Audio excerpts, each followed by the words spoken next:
Hello, welcome back to I.O. I'm Charlotte. And I'm Charles. So as you can see, it's Halloween, which means lots of spooky, paranormal themed videos for you guys and lame costumes for us. I see you're a devil today, Charlotte.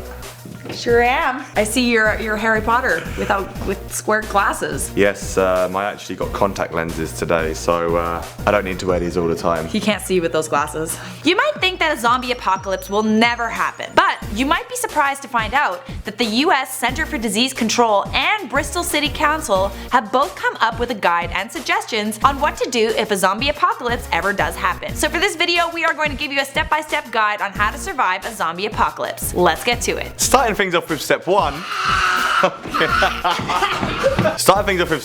Build a zombie shelter. If your house is equipped with a hurricane or earthquake shelter, a zombie shelter is just the same thing. Make sure you know of a safe place you could hide. If that's your own house, you got to barricade your doors and windows. Do you have a treehouse up high? That would be a perfect zombie shelter. Unless you need to get down and there's hundreds of zombies below you on the ground. Step 2. Gather supplies. So this is only applicable if you actually have time to prepare for a zombie apocalypse. Obviously, if you don't have time, stockpiling your zombie shelter is going to be pretty much irrelevant because you're going to be locked in there with not enough food and zombies outside clawing at your door. I would prepare for this right now if I were you, just in case. You will need the following: jugs of water, non-perishable food items, a weapon, and a knife. If your knife is your weapon, get a second weapon. If your knife gets stuck in a zombie, you're not going to have anything left to hunt food with. You should also have medication and a first aid kit. Bring a backpack with you along with flashlights, batteries, matches, rope, a map, things to write with so you can leave notes, and a water filter. Obviously anything you don't need for survival will just weigh you down, but just for fun, what is something you would take with you if there was a zombie apocalypse? Let us know in the comments below. Charlotte, what would you take with you? I'd probably take a book on survival in the wilderness for sure. What would you take? Well, I can't read, so I wouldn't be able to bring a book. I'd probably bring Daryl from The Walking Dead. That would be my Daryl, yeah. That'd be my add-on pack. Yeah. He'd be in my backpack, just Daryl. I'd just get him out of sort things out, thanks. So the best thing to do in the situation of a zombie apocalypse is to wait it out in some sort of shelter. The American Center of Disease Control suggests that zombie outbreaks are much like other diseases. So if you wait out the infection and you don't come in contact with them, the government should be able to find a cure, or at least come and rescue you. That is, as long as there is still a government and they aren't infected themselves. Okay, so what happens if there's no hope and you have to leave your zombie shelter to search for food or anything else? You're gonna have to maybe kill a zombie. How do you even do that? Here's step 3, weapons. And you're gonna need a gun and bullets, and maybe a bazooka. Normally I wouldn't be telling kids to go buy guns, but in a zombie apocalypse I think it's probably acceptable. Do not forget the bullets though, people. Always aim for the brain or chop off their heads. Another thing you're gonna need is handcuffs. If you can't kill a zombie because you run out of ammo or whatever, handcuffing one to something will allow you to run away. Charlotte, I know you've got a good collection of handcuffs at home already, haven't you? Oh, I see what you did there. It's time for step 4, get fit. The best protection is to be able to run really fast. If you didn't need another reason to get in shape, here's another: zombies. Another suggestion of the American Center of Disease Control is to buy a protective suit. Something like an Ebola suit or a radioactive suit so that you can protect yourself from getting infected if the virus is airborne. And step 5, get a zombie buddy. Not a zombie itself. Somebody that can help you. It will be necessary. Avoid large groups. Too many people attract zombies, and you'll be able to ration food easier with less people in your group. Make sure you pick someone cool and cute, because when it comes down to it, in between zombie attacks, you're probably going to be pretty bored.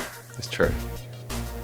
Lastly, step 6, bites. Hopefully this doesn't happen, but if you are bitten by a zombie, here's what you have to do. Apply pressure to the wound to prevent blood loss and attempt to seek medical attention. You may have to sever the infected limb, so if you're gonna get bit, give the zombie a finger or a hand. Something you can survive without. However, if someone you know has been bitten and they have turned, you're gonna have to kill them. Just get rid of them. Once you've killed them, make sure you properly dispose of the body so you don't risk infection. Okay guys, hope you enjoyed that video. Now get your zombie shelters ready. If your mum asks you what you're doing, just say Charlotte and Charlie told you to prepare for the zombie apocalypse. Anyways guys, that is all for now, and we'll see you in another video. Bye! Peace.